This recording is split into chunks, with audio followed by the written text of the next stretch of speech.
Then friends, slowly I move to the next question, that is after May 2009 we have another question in November 2008. What is this question? Can a trust created for charitable purpose in February 2011 having filed the application for a registration on 11/4/2012 can claim the benefits of section 11 and 12 for the assessment year of 2011 and 12. See, this already we have discussed. What is the point is the exemption for a charitable trust comes from the financial year in which the application for registration is filed. It can't be given with a retrospective effect. It can be given only prospectively. So this is the whole point which you have to touch while giving the answer. As a point to remember, write down, that is exemption will be granted. Exemption will be granted only from the financial year. Only from the financial year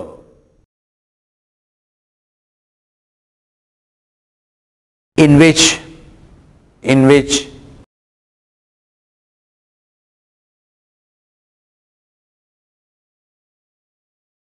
application for registration is made. In which application for registration is made and cannot be granted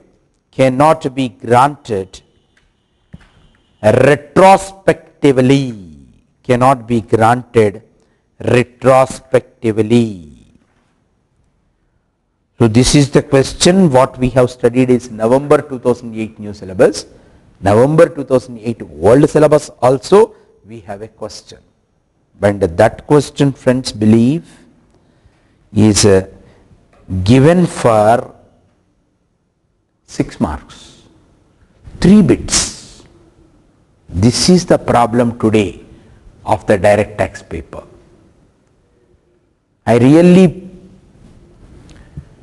pity all those students who are now writing the exams.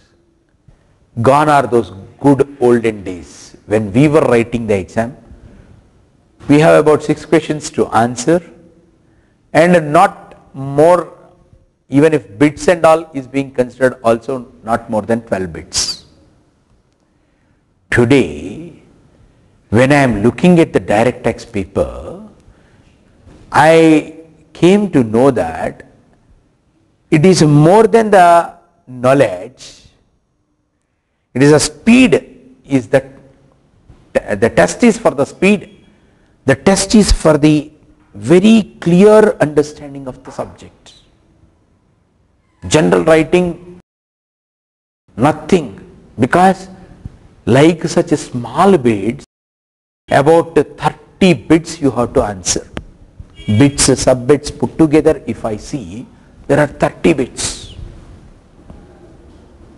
Right? That's where the challenge is. Not that you are asked to write the essay type questions. Because in essay type question, you have a comfort.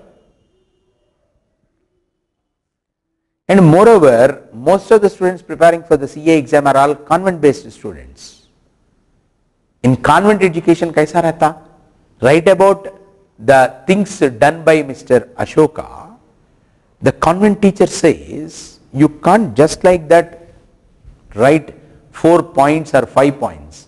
You have to write, Ashoka got the birth on so and so year.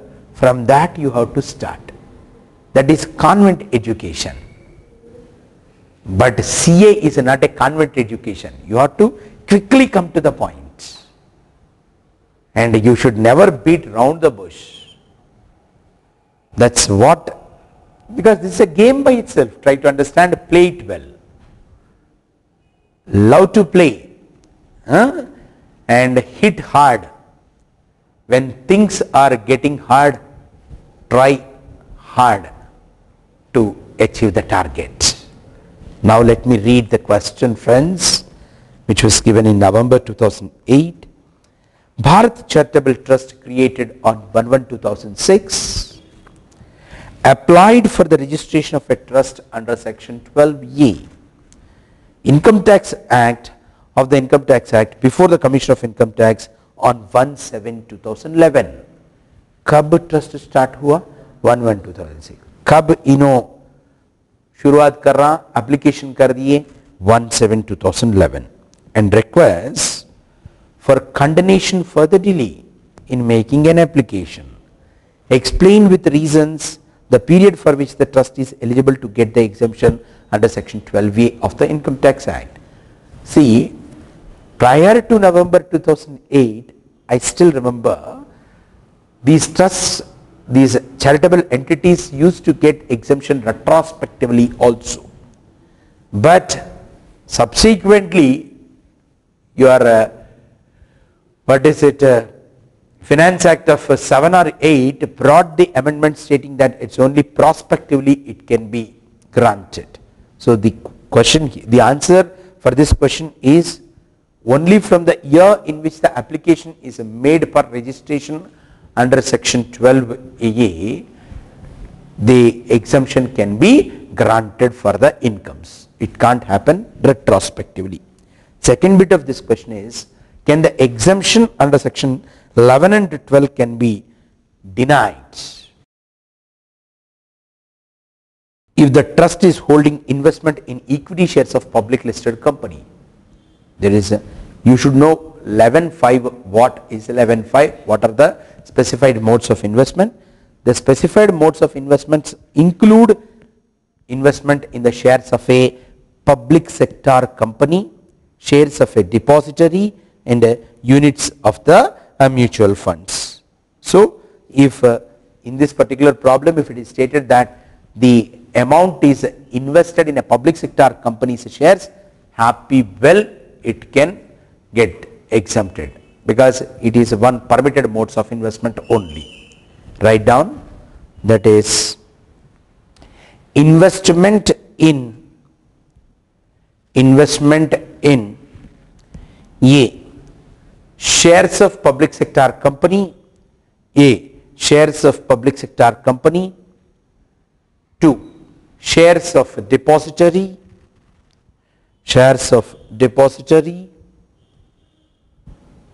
third, units of mutual funds,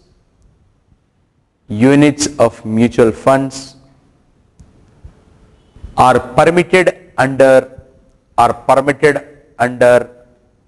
section 11.5, are permitted under section 11.5. Then friends, we have November 2007 question. What is this November 2007 question? Of course, one more bit is there in the November 2008. Let me also conclude that. The trust has also applied for granting exemption under section 80G of the Income Tax Act, but the approval for the same has been rejected by the Commission of Income Tax. The trust seeks your advice whether it can file an appeal against the said rejection before the higher authorities. See, first point of interest is what your section 253 says. What your section 253 says, the SSC may appeal to the appellate tribunal against the order passed by the commissioner under section 263 or an order passed by the CIT imposing penalty or order passed by the CIT under section 154 amending the order under section 263 or an order passed by the CIT under section 12AA or an order passed by the CIT under 80G. See, let me come to the point here, friends. Point is where you can cry. Where you can cry means appeal कहाँ से शुरुआत होता? CIT appeals, Income Tax Appellate Tribunal, then High Court, then Supreme Court. When you read the appeals and revisions, you should very clearly understand one point. appeal is not a right given under the Constitution. Appeal is not a right. Even under the income tax law, appeal is not a right. Only if it is stated in the law, this is an appealable situation. Only in respect of such appealable situations you can make an appeal. So in this context, try to understand, when a CIT passes an order, Commissioner of Income Tax passes an order, against that order you can't make an appeal before CIT appeals. The next higher level you have to make an appeal. What is the next higher level? Is the Income Tax Appellate Tribunal. Before the tribunal you can make application. See, the trust made an application for ATG, granting the approval for the ATG, and it is being rejected. Now the SSC want to file an appeal against such a rejection before the higher authorities. Can it happen? What we say, very well, because section 253 permits making an application. Within how many days it is to be made? Within 60 days. On receipt of the order from the commissioner rejecting the application for the approval under ATG, you have to make an application with the tribunal, not with the Commissioner of Income Tax Appeals. So write down this particular point, that is, trust can make an appeal, to Income Tax Appellate Tribunal,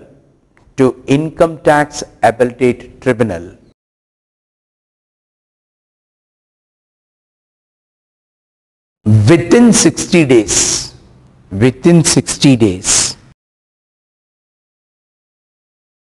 of the order of the Commissioner of Income Tax,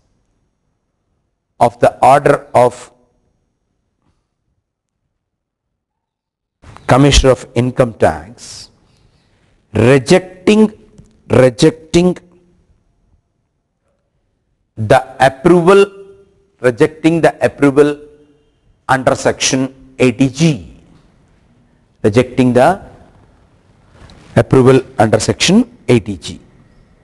and of course, before I conclude this, November 2008, what are the conditions for getting the exemption?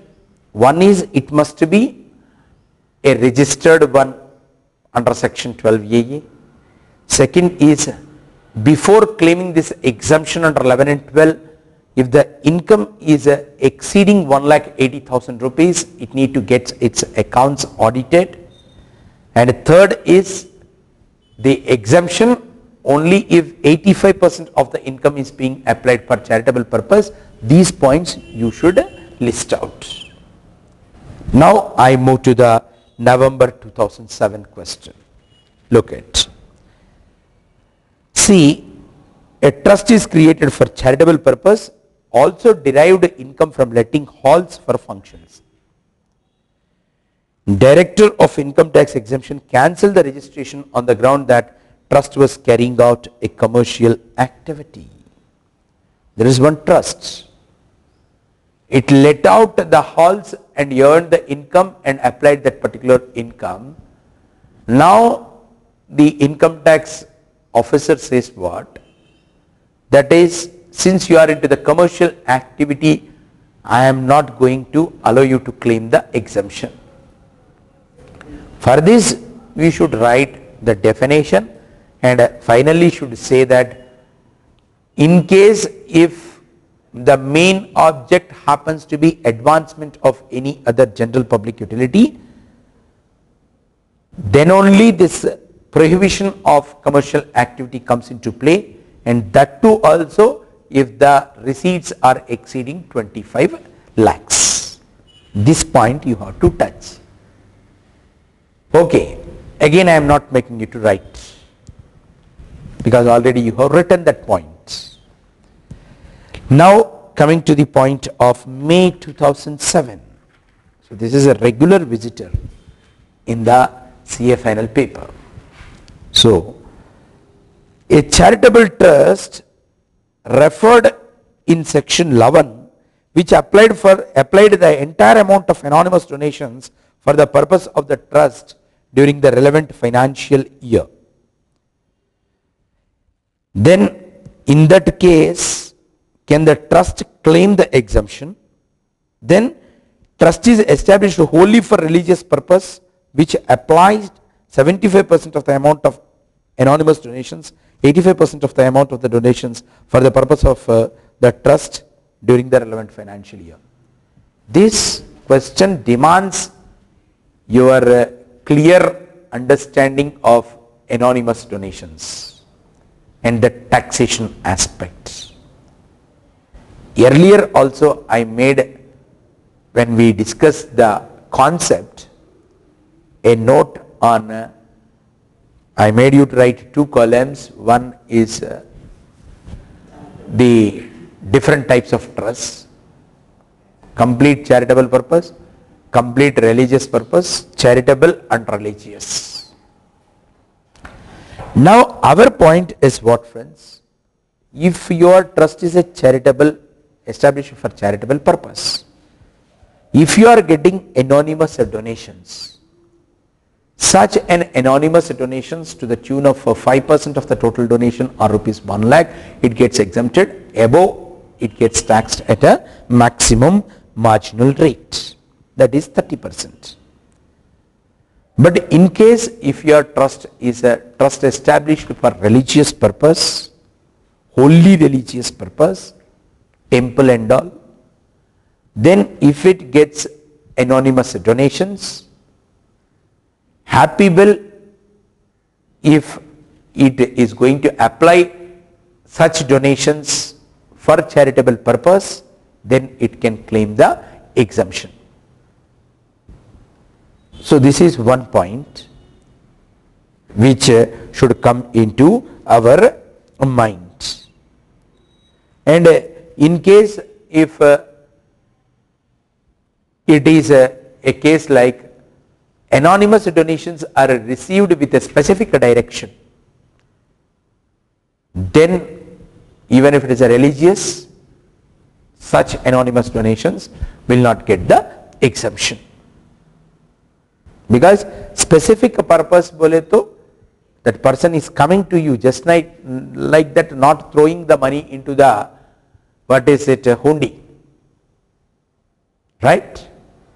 So write down the important points, because unless you read the things with this specific, you will not be able to. Already I made you to write what part of the anonymous donations gets exempted, that is 5% of the total donations are 1 lakh. I am not again making you to write that particular point, only this point you write. That is,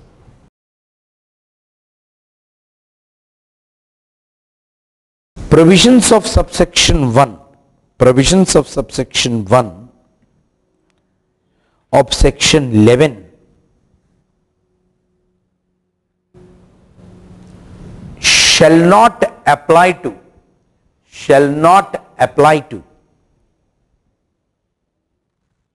anonymous donations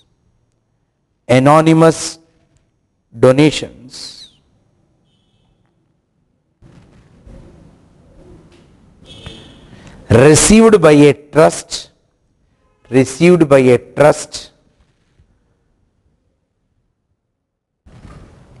established wholly for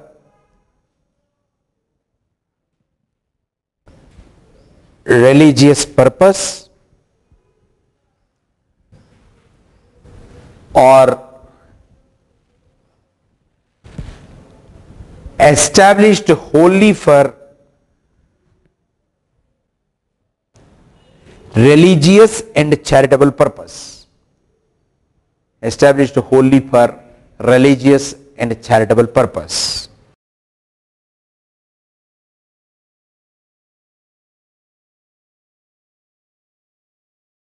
However, it may be noted that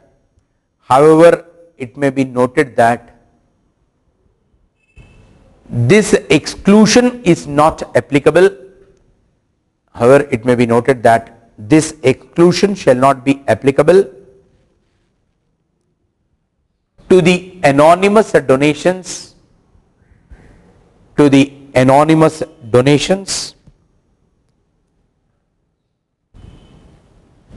made with a specific direction,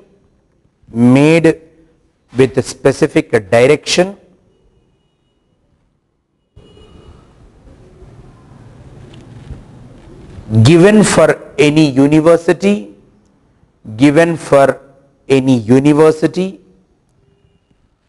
comma, educational institution or hospital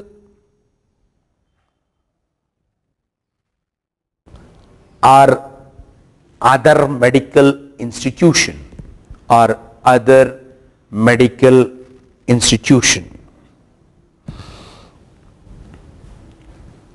And what is the point to be noted? In case if the anonymous donations are going to become taxable, the fact that since it is applied for charitable purpose will not make any difference. Once anonymous donations are taxable, even if you apply the whole sum, it will not become taxable. If anonymous donations got the exemption, then you have to check whether that prescribed percentage of it is being applied for charitable purpose. So if your trust is wholly religious and charitable, then anonymous donations, if you receive without any specific direction, very well you can claim the exemption, and at that point of time we will check whether you have complied with the other requirements of exemption, that it is being applied for charitable purpose to the tune of 85% and all. So with respect to the anonymous donations, what we are saying, generally anonymous donations becomes a taxable, and they becomes taxable at a maximum marginal rate of 30%. Notwithstanding the fact that the whole amount is being applied for charitable purpose. Exception is where? Exception is only in situation where the trust is established wholly for religious purpose or wholly for religious and charitable purpose. There also exception is not there.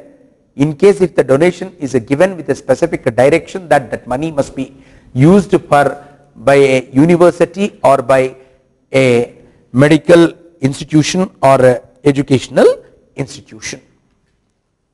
So that clarity you should have. Then friends, I move to the November 2006 question. See, a charitable trust is registered under section 12AA. It has an income of 3,90,000 for the year ending on March 31st, 2012. Besides sale proceeds of the capital assets, 9,60,000. Again, it purchased a building for 13,15,000. The trust claims that purchase of the building amounts to the application of the income for charitable purpose, and the capital gains arising on sale of capital asset is deemed to have been applied for charitable purpose. Is the claims are correct? Having listened for so many times like this, there is no problem in immediately answering a no, but in the exam when you sit, you should get all these points. First thing is, when we say application of the income, it could be of a revenue or capital in nature. Once entire net sale consideration is being again invested in another capital asset, then happy well the entire capital gains gets exempted. Since this point many number of times we have written, let us not write once more, then it will not become notes. Now I move to the November 2005 question, friends. Question is big, answer is small. Try to understand the question. A charitable trust is there whose income can be exempted under section 11 was formed on March 1st, 2011. For the accounting year 31st March 2012, it earned an income of 6 lakhs. It filed with Commissioner of Income Tax an application on March 30th, 2012, when just one day before the closure of the financial year. Now, will it explain that and explain the good and sufficient reasons why it was prevented from filing the application by the due date. Examine the claim of exemption under section 11 and 12. See, point here is when it is established on March 1st, 2011, and when it made an application on March 30th, 2012. See, your financial year is ending on 31st March 2011. 31st March 2011. So, you have not made an application then. In the next financial year, on the last day, just before the last day, you file the return. You file the application for the, exemption. What is that you have studied? You have understood that the exemption can be granted only from the financial year in which the application is made, not it can be given retrospectively from the year in which the trust is being established. Since that point, many number of times you have read, I am not making it right. But even after reading, some people write the wrong answers, because by oversight they will see both as March 1st, 2011 and March 30th, 2012, slightly that 1 and 2 they oversight happens. See, when I am studying BCom, when somebody told me that or explained that accounts and then said people can write 369 as a 396.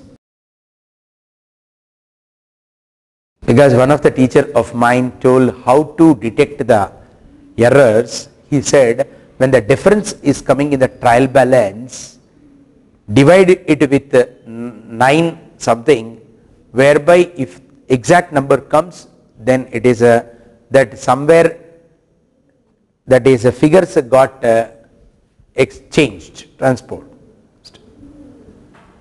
But then I used to really surprise why such kind of errors happens.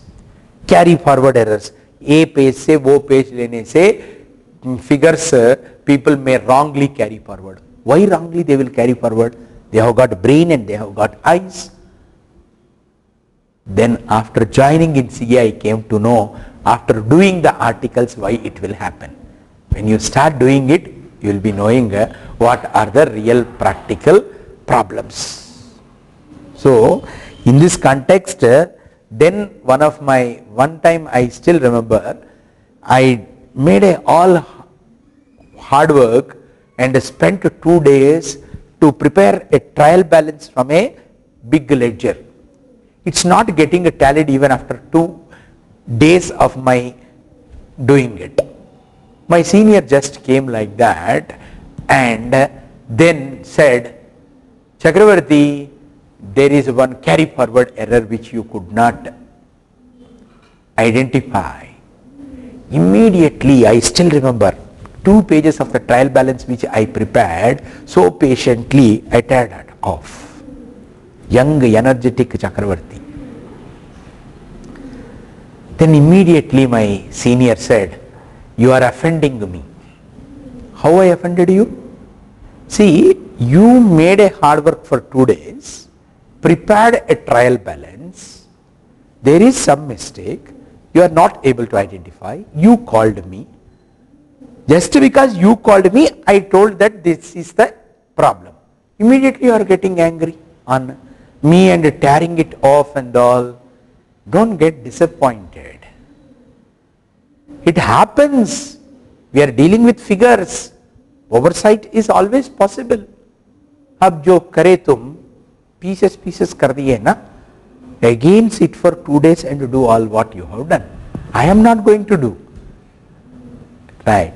That day I came to know that this is a unique profession where it demands a lot of patience and a cool state of mind observation, if you become angry, you only will suffer, is what the lesson I learned. And after writing CA exams, I came to know that with much more clarity. So you be careful, because tomorrow if some document comes, chartered accountant means what? First for him only mistakes will be appearing.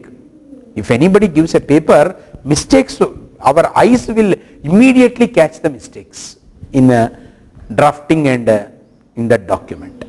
Because in order to pass CA, we have to be very careful in reading the question. So again I am coming back to the point. The point here continues to be what? Exemption can be granted only from the financial year in which the application is made, not from retrospectively from the date when the trust is established. Then friends, I move to the next question. Here, this is May 2005 question. You have to be slightly concentrating on while listening, because this involves figures. X public charitable trust runs a hospital which derived an income of 250 lakhs, 2 crores 50 lakhs.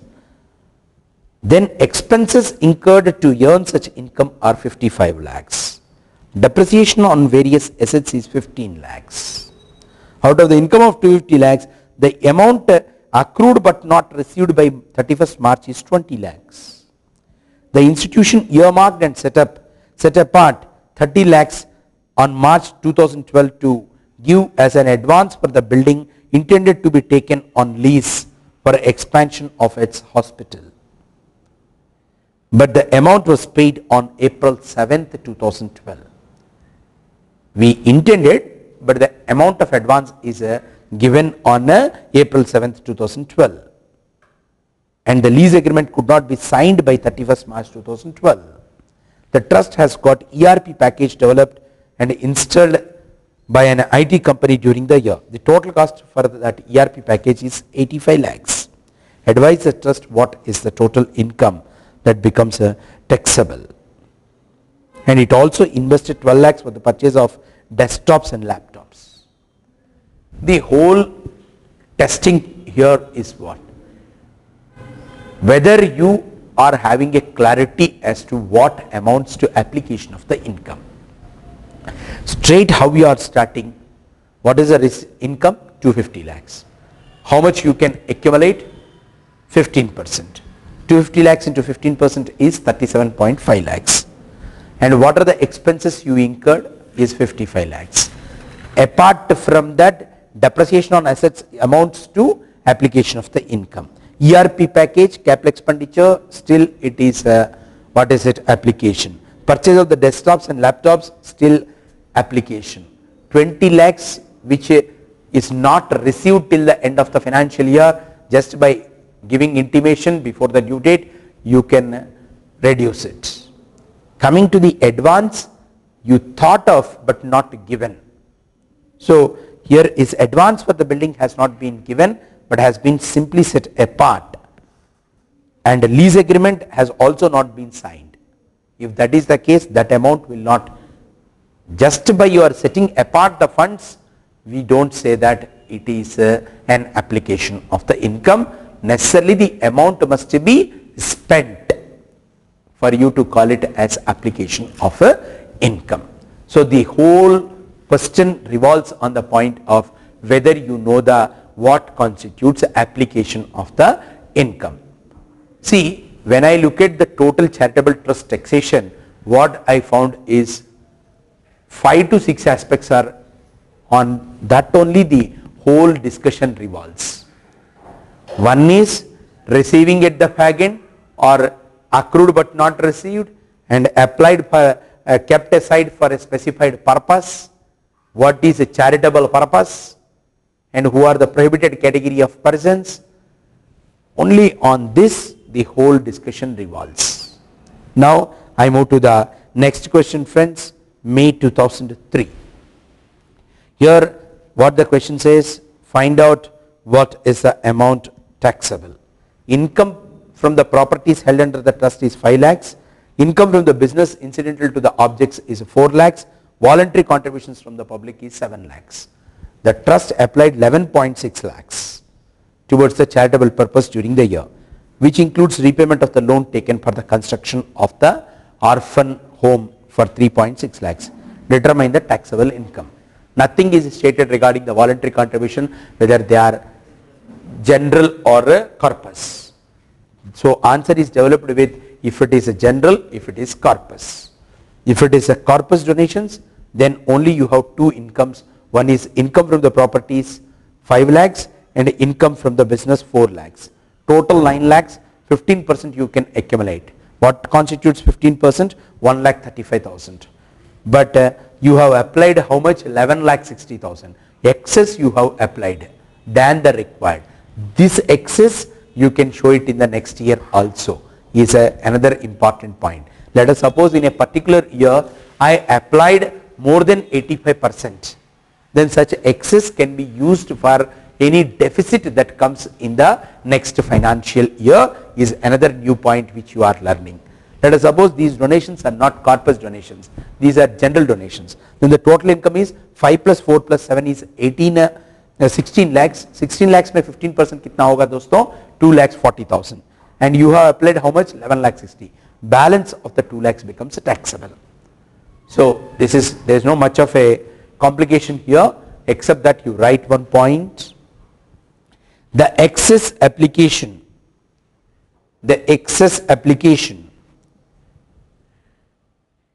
in a particular financial year,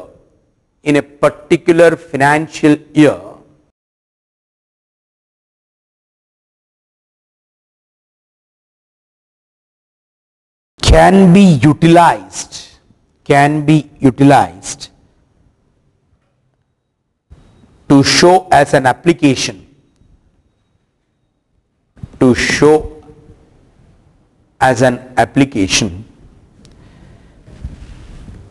in the subsequent assessment year.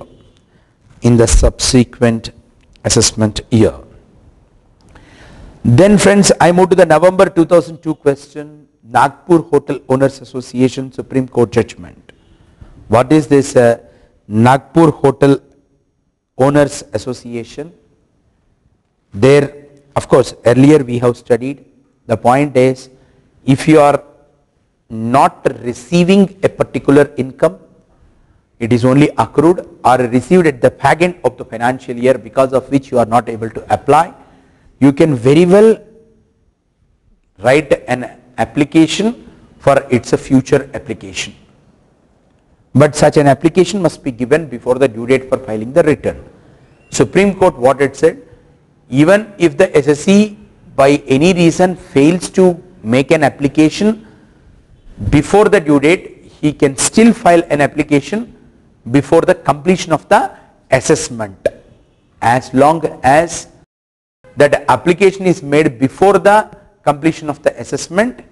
Very well he can apply the same either in the year of receipt or in the immediately succeeding financial year. This point earlier also I made you to write. So I am not troubling you to write once more unless you have a feel that let it come in the gist points now what we are writing. Right now, that is Supreme Court in CIT versus Nagpur Hotel Owners Association. CIT, that is Supreme Court in CIT versus Nagpur Hotel Owners Association.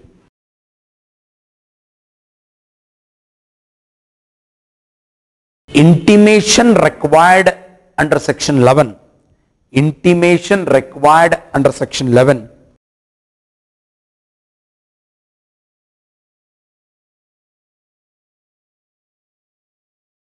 has to be furnished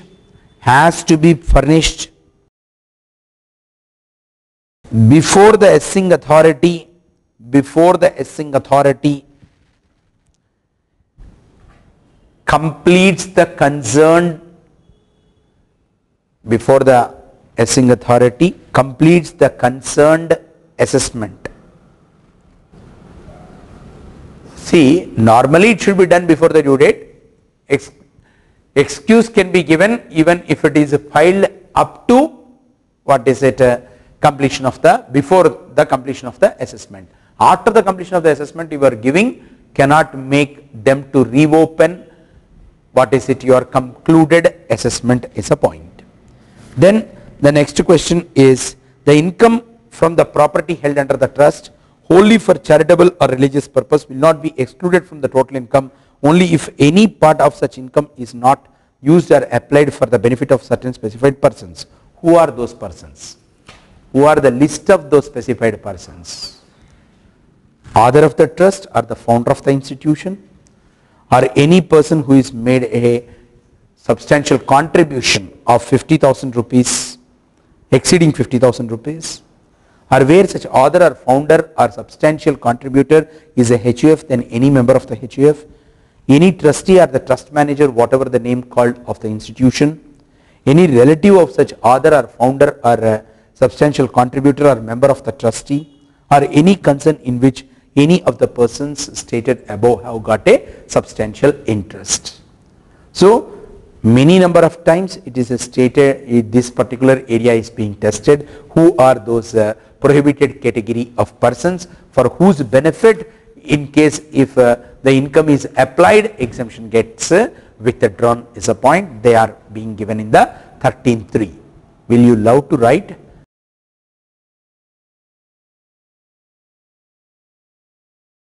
Students sitting here in my live class were saying with a loud voice, no sir, please accept that we are CA final students. I respect your feeling, and I am moving to the next question. That is, indicate the circumstances under which income of a public, charitable and religious trust will be subjected to the income tax at a maximum marginal rate.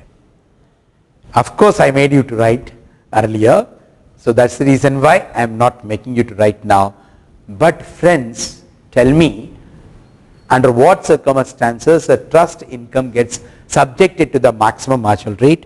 Number one, if it is income of a private religious trust. Number two, if the income is applied for the benefit of a particular religion or community. Third is if the income is applied for the benefit of specified persons.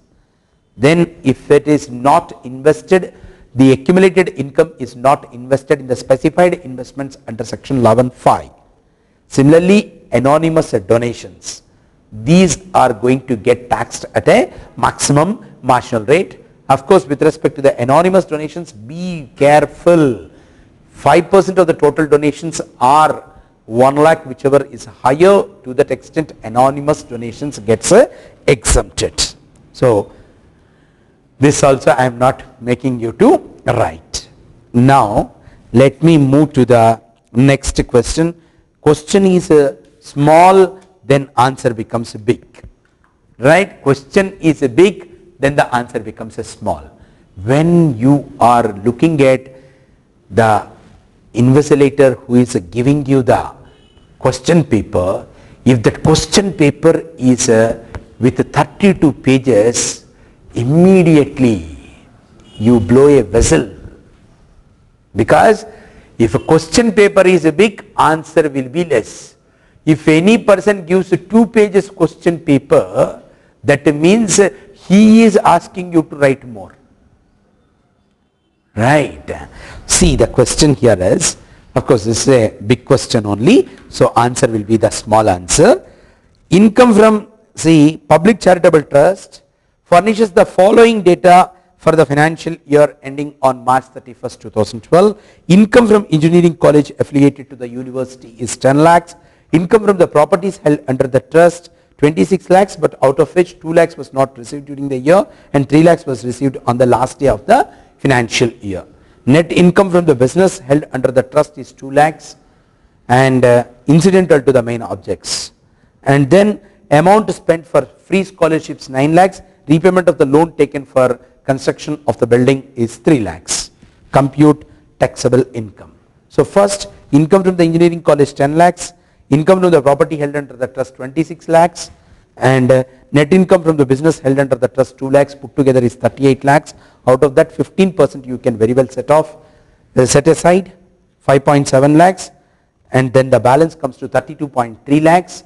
Then from that the amount spent is 9 lakhs for free scholarships and 3 lakhs for repayment of the loan, amounts to the application of the income. So if you reduce 20.3 lakhs and the income which you received at the fag end of the financial year, that is the 2 lakhs part of it can be very well be reduced, which was not received you can reduce, and balance is 18.3 lakhs. Of course, point here is whether in respect of the income which is received at the fag end of the year or the the not yet received, then intimation should be given is the point. Since that point we have discussed many number of times, I don't think so if this kind of the problem comes, students will have any problem to answer. Now I move to the November 1999 question, friend. X charitable trust, a charitable trust registered under section 12A, has sold a plot acquired 2 years back and purchase price was 2 lakhs. The sale consideration was 3,60,000. A sum of 10,000 was incurred in connection with the sale.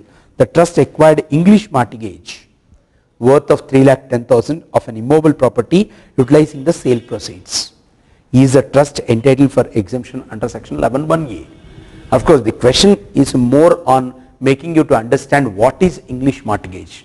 Other way around, you are all well aware of the point that if there is a capital asset, if it is getting sold, if entire net sale consideration, if you are going to invest, then the entire capital gains gets exempted. There is no much big deal in dealing with that point. Now the point is, when you are saying investment has to be made, where the investment has to be made in another capital asset, will English mortgage amounts to investment is a point. What is English mortgage? What is English mortgage? Mortgage, as all you know, is what? Krishna Reddy is in need of money. Chakravarti is having the money. Krishna Reddy comes and says that please give me money on loan. Then I will ask for the security. Then he is giving his building to me.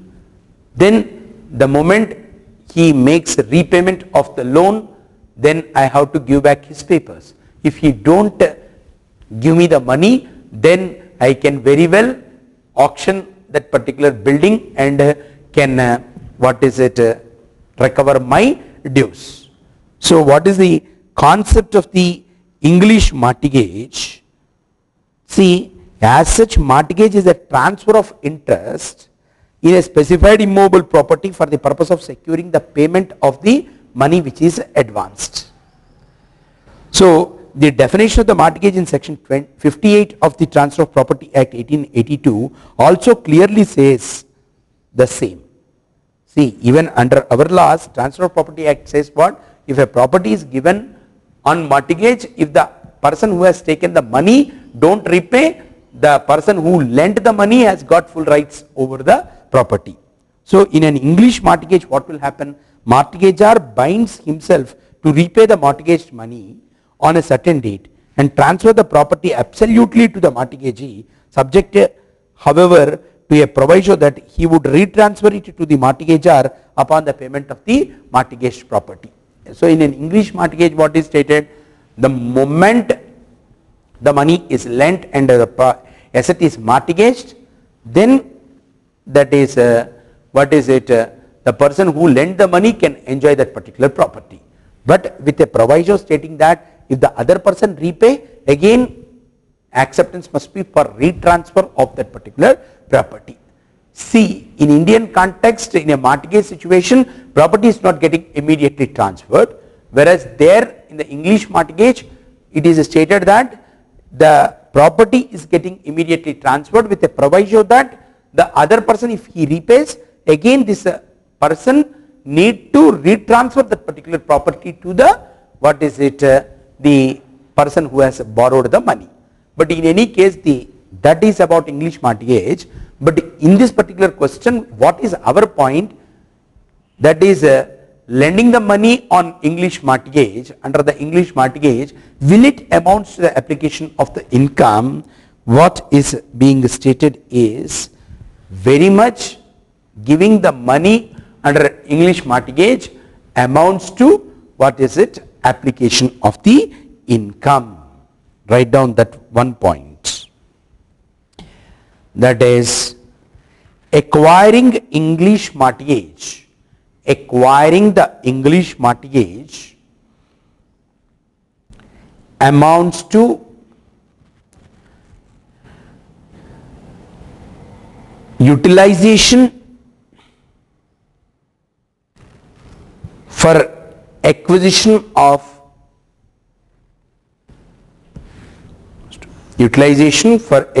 of another capital asset.